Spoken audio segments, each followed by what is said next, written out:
Between the free cities and the bones, between the shivering sea and Slaver's Bay, spreads the Dothraki Sea. Named not for its waters, but for how freely its conquerors roam upon it. A traveler on the Dothraki Sea will find few villages and no farms, because the Dothraki view it as a sin to cut into their Mother Earth with plows and shovels. And the Dothraki know only one punishment.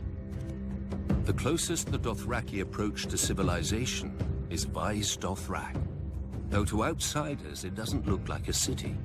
There are no walls, because the Dothraki believe only cowards hide behind them, instead of facing an enemy blade in hand. But the Dothraki couldn't do that here either. Within the bounds of the city, no one, not even the mightiest Khal, may carry a blade, by order of the priestesses of the Dosh Khaleen. Not that any enemy would be foolish enough to attack the sacred city of the Dothraki in the first place. Two giant bronze stallions rear over the entrance to the city, their hooves meeting in the air to form an arch, the famous Horse Gate. Through it is the God's Way, where the Dothraki drag the sacred idols of the cities and peoples they've broken. Along one side, stone gods look down on you from cracked thrones with chipped and stained faces, their names lost to time. Across the road, monsters watch you pass. Black iron dragons with jewels for eyes, roaring griffins, manticores with barbed tails poised to strike, and other terrible beasts from every corner of Essos. But there is nothing to fear. If these gods and devils had any power, they would never have ended here.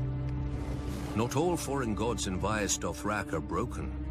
In the famous eastern and western markets, merchants worship their god of trade with the sufferance of the Dothraki, who themselves don't understand buying and selling. The western market is a great square of beaten earth filled with animal pens, drinking halls, and a maze of stalls and crooked aisles. Even goods from Westeros find their way here, though the merchants who sell them wouldn't know a Lannister from a Frey. The eastern market is fittingly a stranger place. The elders of the Dosh Khaleen view it with suspicion, and most Dothraki stay away. They aren't wrong. The great elephants, the basilisks in silver cages, and the striped black and white horses of the Diogus Nai are harmless enough.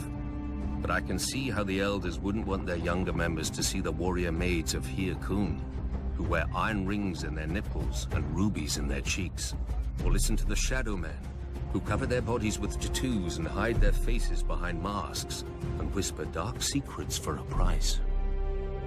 This is all of Vaes Dothrak that foreigners ever know.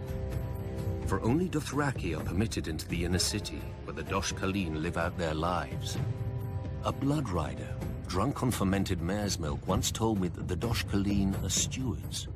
They prepare for the day when every rider of every Khalasar shall return to the city.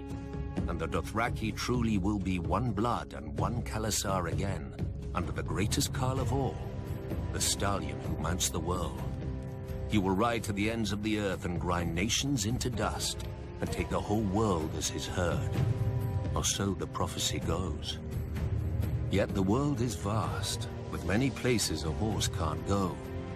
The stallion who mounts the world couldn't rear above a mountain range, or leap across the sea. Still, the world has been conquered before, just not with stallions.